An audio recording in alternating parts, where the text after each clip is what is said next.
They won't need it for this class. They might not need it for this one. Yeah, they be the ones who are questions. They might not need it this time, shit.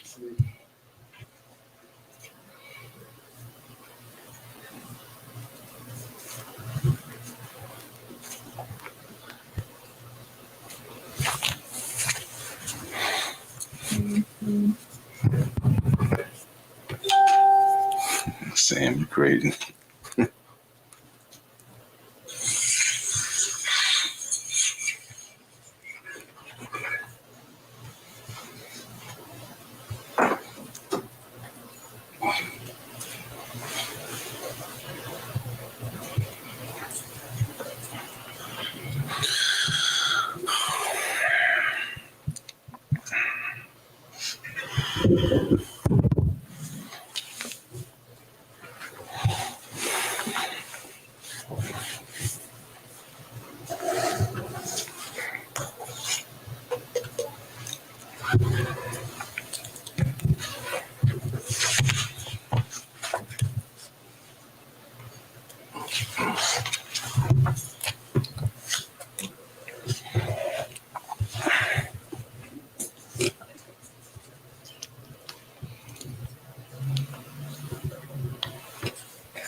بسم الله الرحمن الرحيم الحمد لله رب العالمين وصلى الله وسلم وبارك على نبينا محمد وعلى آله وصحبه أجمعين ما بعد.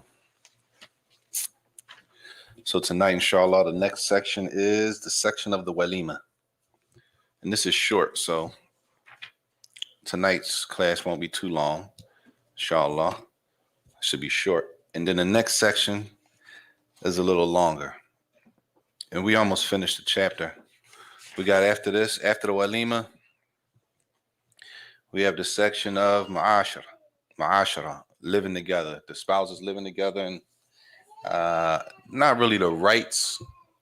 It includes the rights of the spouses on each other, but it's really about living together. The husband and the wife living together and how they should treat each other. That chapter is pretty long. And then the last section after that is the Bab al-Khula', the Kula, or the Kula, however we say it. It's really a Khula', but that's the last section of the Kitab al-Nikah. So we got about, maybe, with this class, maybe about 4 more classes for the chapter Nikah, inshallah. طيب. So I meant to print the papers out. طيب. It's cool. This is short. And this. طيب قال رحمه الله فصل وتسن الوليمة للعرس ولو بشاة فأقل. The first thing is out of the 5 rulings. It says the hukum on a walima. The walima is what? Sunnah. Tayyib, which is what does that mean now?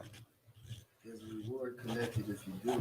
But if you leave it off, it's not punishable. Jade. It's a reward connected if you do it. But if you don't do it, it's not a sin and it's not punishable. Shukran.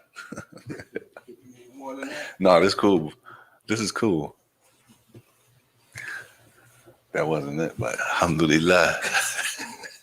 It's a reward if you do it, and there's no sin if you don't do it.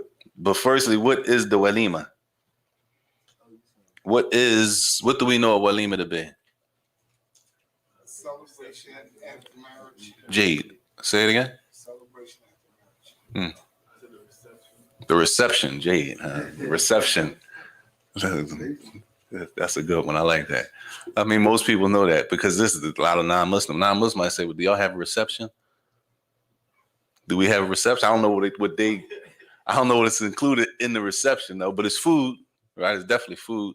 The Muslims have a walima, right? The Muslim has a walima, the celebration after the marriage, the dinner after the marriage, right? The reception. I mean, I think that's a general. I think everybody gonna understand that. I just don't know. You know, certain things we don't do.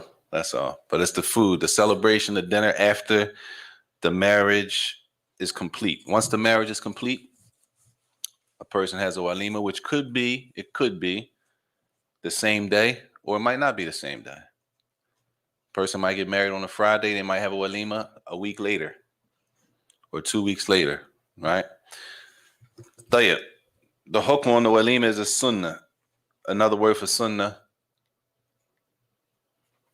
is what?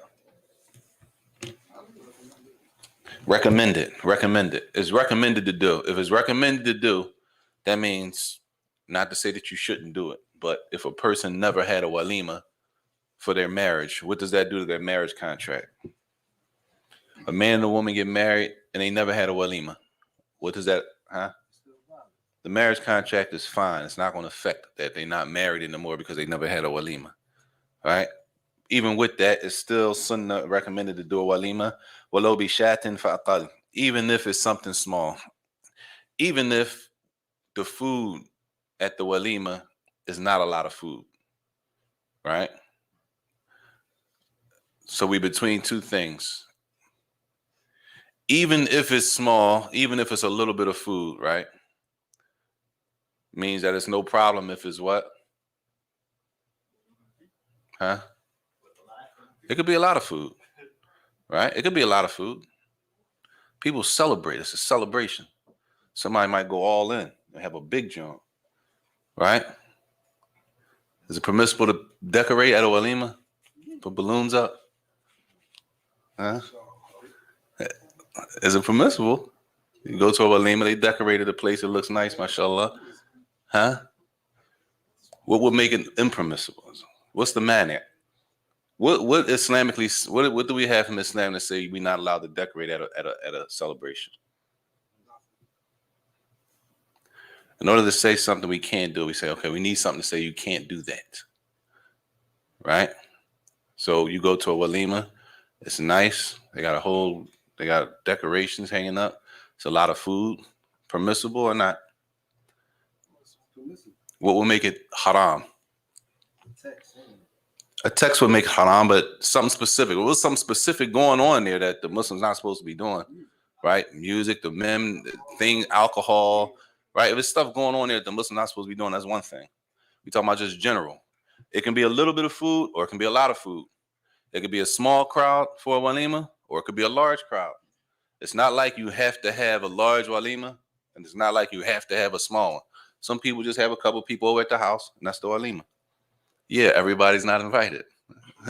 Everybody's not invited to some, and then some people have bigger ones where, right? Either way, as long as we're not wasting food, right? As long as we're not getting into wasting, we're not trying to outdo nobody on their walima and show off and stuff like that, then there's room. The point is, it's room. Even if it's a little bit of food, there's room. طيب. So the walima is sunnah. He says, وَتَجِبُ إِجَابَةُ إِلَيْهَا بِشَرْطِهِ.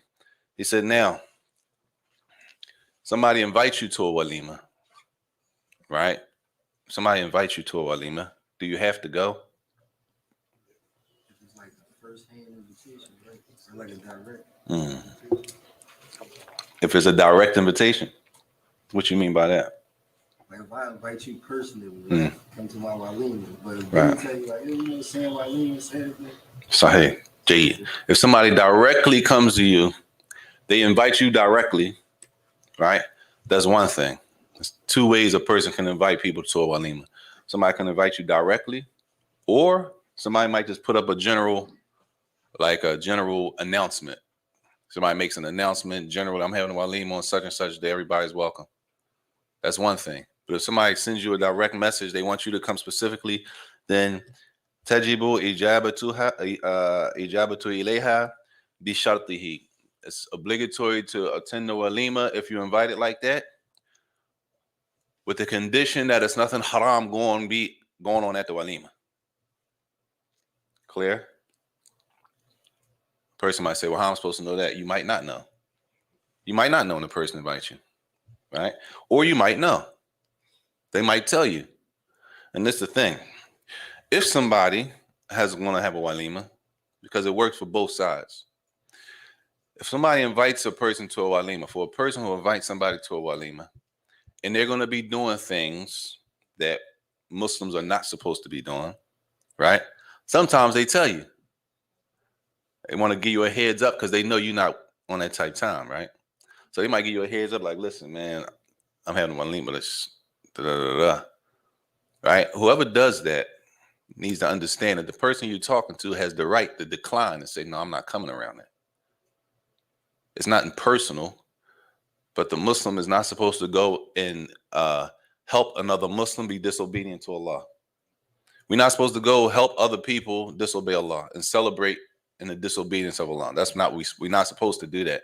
So a person has the right to decline if they know it's going to be something going on, haram at the walima that the Muslims, we're not supposed to be doing. There's a different case if you get there, and then something going on. That's a different situation that can be handled differently. We're talking about initially somebody invites you to a walima. They say it's obligatory to attend the walima to answer the invitation with the condition that it's nothing haram that's going to be going on there, right? You don't know. You don't know anything haram going on there. It's obligatory for the walima to accept the invite. Clear? طيب. He says, وَتُسَنُّ لِكُلِّ دَعْوَةٍ مُبَاحَةٍ. Outside of the walima. He said, tusannu is sunnah.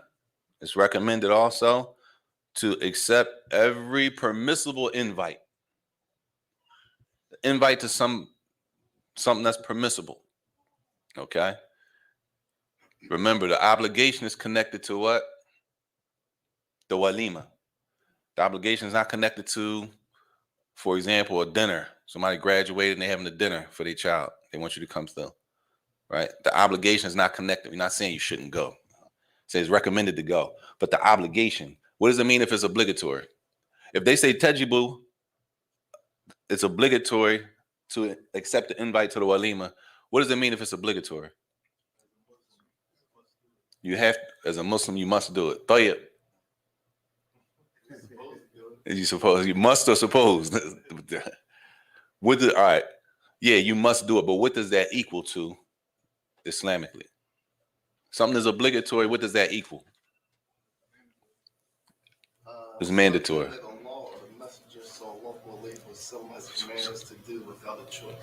Jade.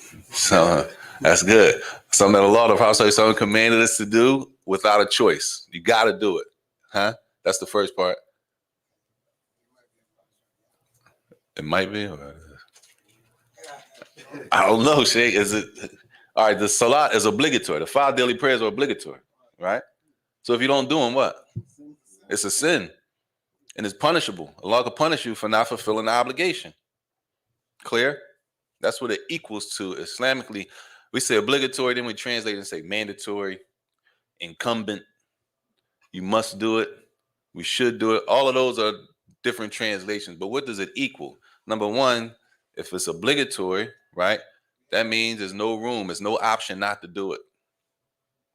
Right? And if you don't do it, it's a sin. And Allah could punish you for it. Right?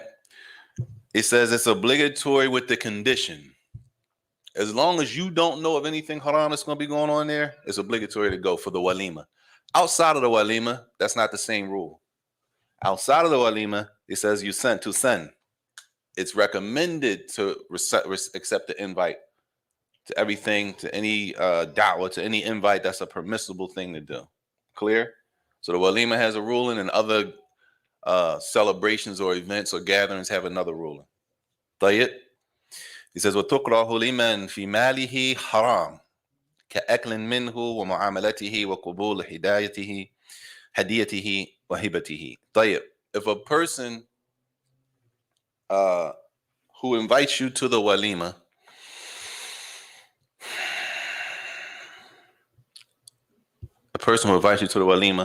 is having a walima based on money that is haram. The money that bought the food is haram.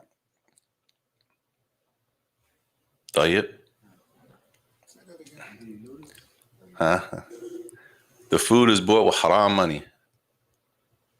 The food at the walima is bought with haram money. في ماله haram. طيب. We got 5 choices. Out of the 5 choices, is it obligatory to go? Is it recommended to go?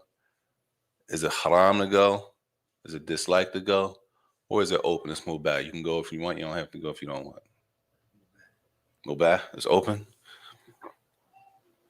You know that's bought by the haram money? I didn't say that. Did I say that? I didn't say that. I didn't say that. He said that. I said the food is bought with haram money. Right? Is it permissible to go to that walima or not? When we say it's not permissible, what does that mean out of the 5? We put a hook, we attach it to a ruling. What's the ruling on it? Haram. Tayyib. He says, tukrahu. He says, disliked liman fi malihi. Right? It's disliked to accept the invite of a person who has fi malihi haram. He says, dislike to respond to the invite if the person has some haram money. It says, ka'aklin minhu. Just like it's also disliked to eat from the food. So we got 2 situations. A person makes money from the haram. They have a walima and they invite you. Right? Because we're going to get to the next part. Because he mentions here, he says after that, just like it's disliked to eat from the food when you get there. Clear? He says, and also just doing business with the person. Doing business with them. Also, all this is what? Dislike. Also accepting gifts from them. The person who makes their money from the haram, or they have some money from the haram. Clear? All of that, why? Not to aid the person in the haram that they're doing. That you don't help. We're not supposed to help each other in sin and disobedience to Allah. And if that's what they're doing, right? And it's different, y'all. It's different, of course. If I don't know the person make their money from the haram, I don't know none of that. That's one thing. I go with a clear mind. I don't know none of that. If I do know that the person's money is from selling drugs, right? Then they say, what's the ruling on going? They say it's disliked. It's disliked to go. Some have said haram, not allowed to go. But the author here says it's disliked to go when a person makes their money from Islamically illegal activity. Tayyib. And also even goes as far as accepting gifts from them. Tayyib. Now, you get to the walima. What do people go to the walima for? To eat. Sah. Tayyib. He says, so what's the hukum on eating when you get there? Nah, forget it. We done with the haram part. We go to walima, brother, good brother, good sister, alhamdulillah, walima is good. They invite you to the walima directly, send you a text message, say, I want you to come to walima this day, boom. You show up. What's the hukum on eating once you get there? Because you know how we do. We do what? We just want to do what? Sometimes we go places, why? Huh? I'm not. Yeah, all that. Hold on, let me reword the question. I'm not hungry, right? I really don't want to go, for real, right? I don't really feel like going. This is whatever the case may be. But I'm going to go just to do what? Show my face. Right? So you say I'm going to go show my face. So now you get there. So the question is, when you get to a walima, do you have to eat? Huh? No. What if you're not hungry? That's a good question. Let me ask you this. What's the hukum? What's the ruling from the 5 on eating when you get to a walima? A walima that's no problems, all that. Huh? Recommended? Sunnah? Anybody else? Sunnah? Tayyib. Huh? Sunnah? Tayyib. It says sunnah. Yusannu al-aklu. It's recommended to eat. Right? Tayyib. If it's recommended to eat, that means if I get there, I don't have to eat. I don't have to eat. It's not like if I don't eat, it's haram. It's not like if I don't eat, I'm committing a sin, right? But if you don't eat, and a person invites you somewhere to eat and you don't eat, that could do what? Cause an issue. Why? What's the issue? I cooked all this food. I invited you here to enjoy food. You come in here and you don't eat, right? You might say, "Well, it's only sunnah to eat out here. We're not getting you shouldn't get into all of that." The walima. Well, you know it's only recommended to eat. No. Huh? Gee, I might have allergic reaction. Well, that's something you need to communicate with the person so that they don't feel, so that they don't feel no type way. The point of me inviting you to walima is eat. I got all this food I want to slaughter. Come down. We going in. You can't come in here and say, "Nah, I'm gonna chill today." No, not today. Not today is the day is the walima. I don't need you to chill today. I need you to eat today. So it's recommended to eat. If it's recommended to eat, you get to the walima, right? When do you start eating? Huh? Mathalan. How do you know it's time to eat? When is it allowed for us to start eating from the food? Huh? When they announce it?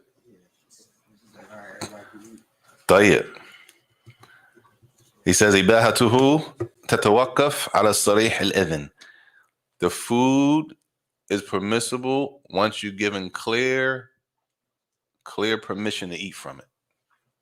Meaning you can't just show up and nobody's eating yet, and just because you're hungry and you ain't eat all day, you're gonna go and start taking from the food. Right? Clear? Either one, they gave clear permission to eat. That's number one. Or two, he says, "Oh, qarinatin mutlaqa," or there's a qarina, there's a sign or a hint that everybody can go ahead and take from the food. So what do? We have to look at our people, like what we do. How do we let people know it's time to eat other than saying, we already know the first one, come on, everybody come grab a plate. Or we tell people to go ahead, get busy, or whatever we say, go in. If we don't do that, how do we know it's okay to go eat from some food? If it's other people eating, that's an assumption, right? Is that you? I mean, maybe. If it's other people there for the walim and they eating, it must be time to eat. Tayyib, what else? What else goes on for us specifically? Because this is general. And it's left general like that because you might go to another city or another country and they don't do what we do. They got other things that let them know everybody can go in and eat, right?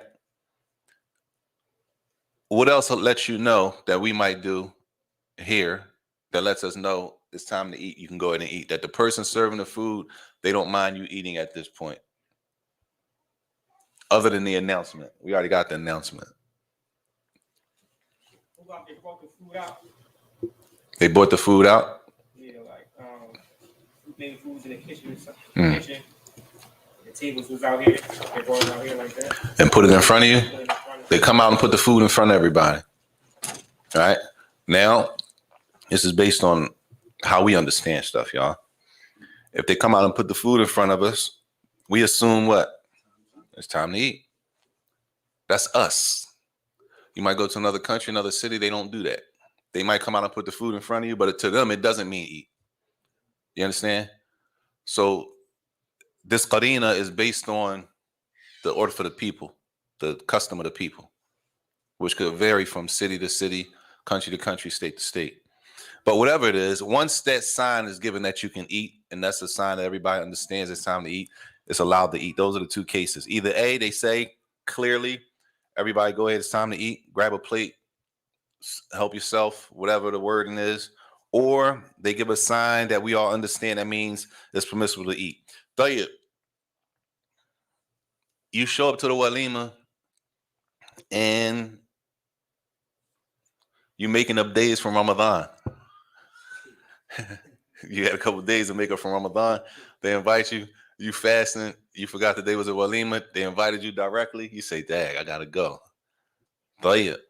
You get to the walima and the person that invited you expect you to do what? Eat. right? This obligatory fast you're doing, right? It's an obligatory fast. So you got an obligatory fast, right? And you have, what's the hukum? What's the ruling on eating at a walima? Sunnah. You got an obligatory fast and you got sunnah to eat at a walima. Which one comes first? Which one takes precedence? Huh? Fasting. The obligation. The obligation is heavier than the recommendation.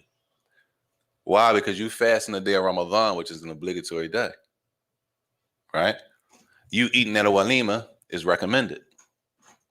Clear? So now the case is, he says, wasa'im, fardan yad'u.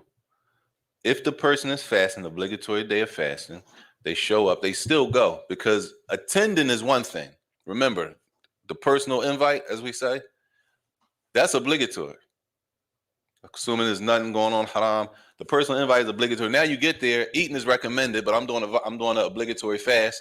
So now I'm not going to break my obligatory fast to do something that's recommended. So say, what they say? It says you do what? Yad'u. You make dua for the host. Whoever invited you, you still go. As we say, you still show your face, but you make dua for the host. Clear? Clear? That's a qaida that's going to come back. That the obligation is more important than what's recommended. What's obligatory is more important than what's recommended. Clear? What is obligatory is more important than what is recommended. Okay, you should keep that. That's assuming that the day you fasting is an obligatory day of fasting. Right? Say you get there and you fasting a voluntary fast. You get there and you fasting a voluntary fast, right? They invited you directly, so it's obligatory to respond. If you respond, they happen to invite you on a Monday or a Thursday, right? You fasting Monday or Thursday, one of the whatever day you fasting Sunnah, and you get there. Now, you got a recommended day of fasting, and it's recommended to eat. All right? Which one you going to do? Continue your fast? He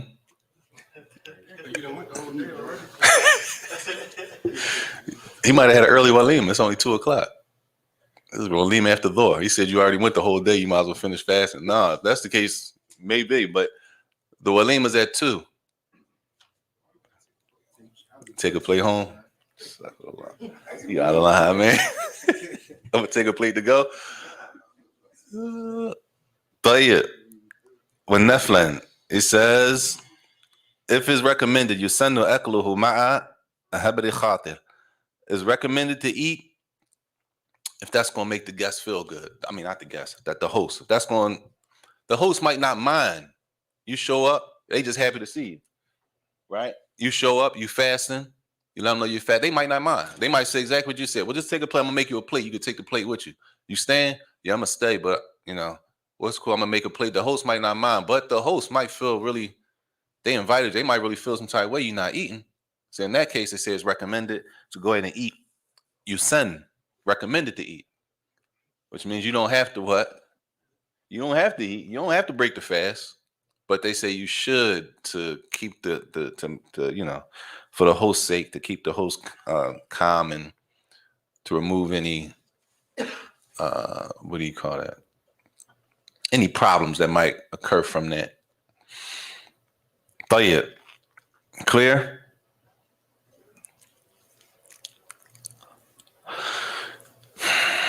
Tayyib, this is the last line. This is the last line of the chapter. It says, when you send i'lanu nikah, is recommended to announce the marriage, to announce it. He mentions 2 things here. Number 1, yusannu is recommended to announce the marriage, and there's different ways to do that. I think we did that already, didn't we? We did that? Did they say sunnah? Okay, I forgot. Manhaj al-Salikin? Yeah. Sunnah. Some say it's obligatory to announce it. The author says here, was sunnah. Sunnah is recommended to announce the marriage, right? Which means, y'all, if the person didn't announce the marriage, does the marriage still count? Yes. Why? Because some people say, well, they never told nobody we got married. Some people think that. Well, wait a minute. Were there witnesses there? Yes, there were witnesses there. Well, if there were witnesses there, some of the ulama consider that is the announcement. The fact that you had the witnesses there. The announcement doesn't necessarily mean it has to be like 100 people. A mass text message that go out, you have to post it on the internet. It doesn't mean you have to necessarily. You can, but it's not like if you don't do that, you didn't announce the marriage. So he says it's recommended to announce the marriage. Number one, وَضَرْبٌ بِدَفٍ مُبَاحٍ فِيهِ, and beating the duf. The duf. We did the duf, didn't we? What's the duf? We're gonna start using it now. He says here, the duf mubahin fihi. It has to be the proper type of duf because there's sometimes they connect extra things to the drum, extra instruments, we could say, right? Extra instruments sometimes it can be connected to the duf, but it should be the duf by itself. Yes. In the case that the sister is not there for the marriage, like it's happening over the phone, but both parties agree that the marriage is going to happen, what witnesses would you need then? In the case, again, say that again. So I'm by myself. My wali understands that me and the brother are going to get married. Do I have to be there for that? Not necessarily, because the reality of the contract is the wali is offering and the man is accepting. Right. So with that being said, what witnesses would you need? As long as it's two witnesses, two male witnesses, it doesn't matter. Okay. So it's not witnesses on my end. What do you mean your end? I don't have to have two sisters No. somewhere. Okay. No. Not necessarily. No. The fact that the woman is not present, if she's present or if she isn't present, that's not going to affect the actual offer from the wali and the acceptance from the man. Yes. So is the witness upon the husband or the wife? So do what? Do you have to have from what side do you have to have witnesses? On the husband's side or the wife's side? Allahu A'lam, if it's specifically witness has to be from somebody's side. I don't know anything that says the witness has to be from either one of the spouse's side. But what they have to do is be the witness. It's general. It's left general. I never heard it specified that the woman has to bring two witnesses or the husband has to bring two witnesses. But for the contract to be complete, you need two witnesses. Now, the two witnesses might come from the wali. He might have two witnesses with him, right? I don't know anything specifying that the witness has to come from one side or the other. طيب. So he said the second thing is recommended, and he doesn't mention it in this text, but that's the benefit of other books that are on a higher level about beating the duf. Some of the ulama restricted it to women, not for men. It's not recommended for men. Even though he didn't mention it here. He just says with darabun bi dufin wa fi khitan. Also, and these are what we call what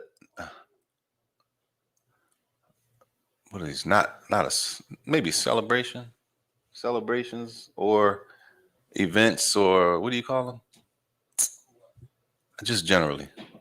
Dinner. I forgot what they call it. Munasabat. Occasions. Like different occasions and stuff like that, right? Different occasions where it might be celebrations. He only mentions two here, and he says وَنَحْوِهِ, right? One occasion he's mentioning here for the duf, beating of the drum, is the marriage, right? That's one thing.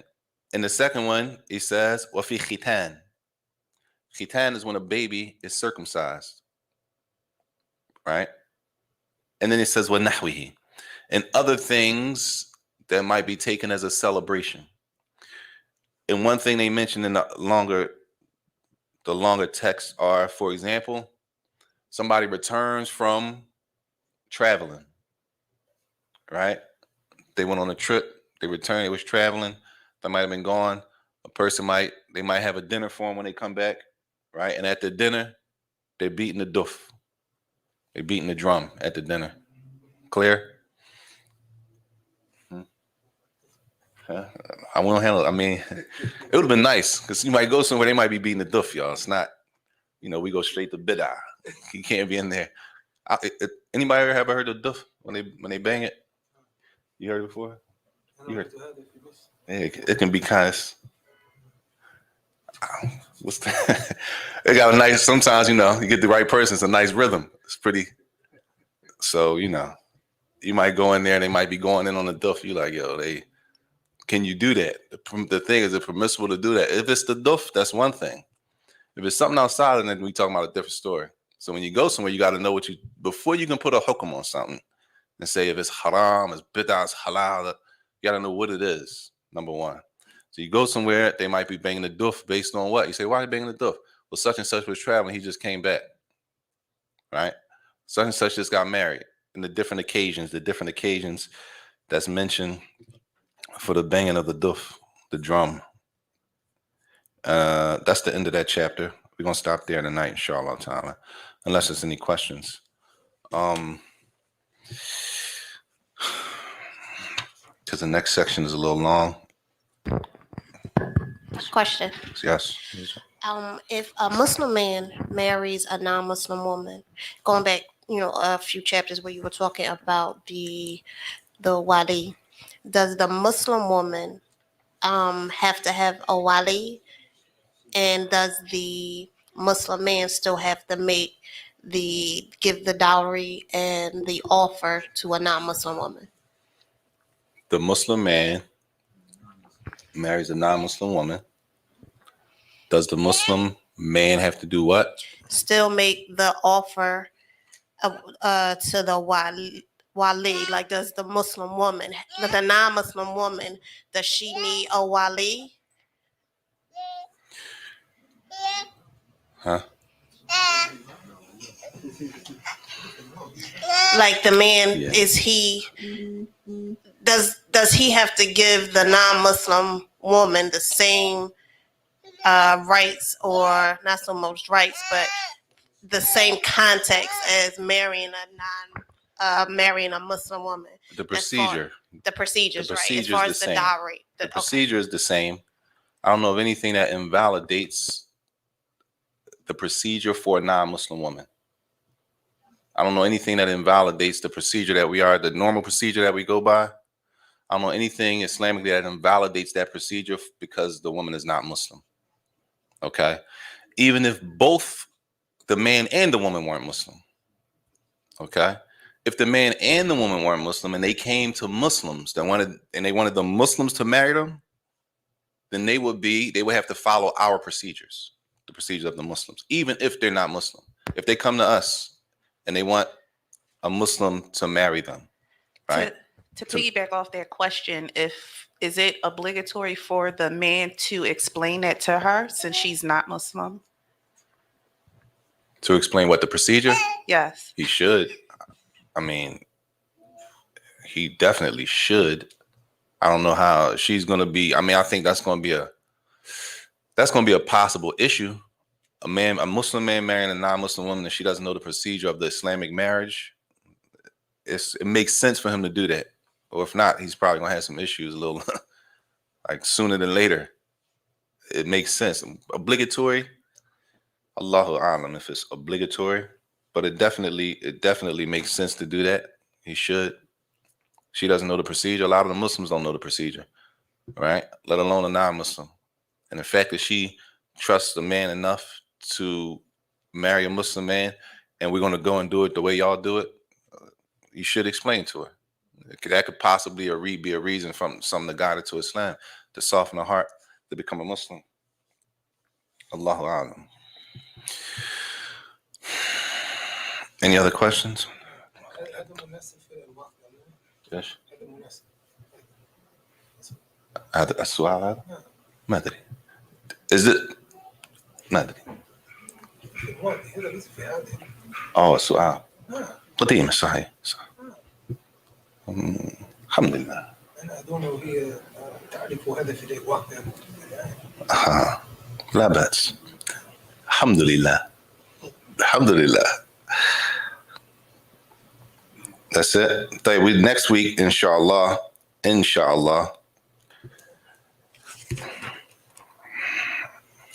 is the chapter about living together. That's a bad translation, but that chapter is about, I'm sorry, more or less treatment of the spouses. How you supposed to treat each other. I think that's closer to the yes.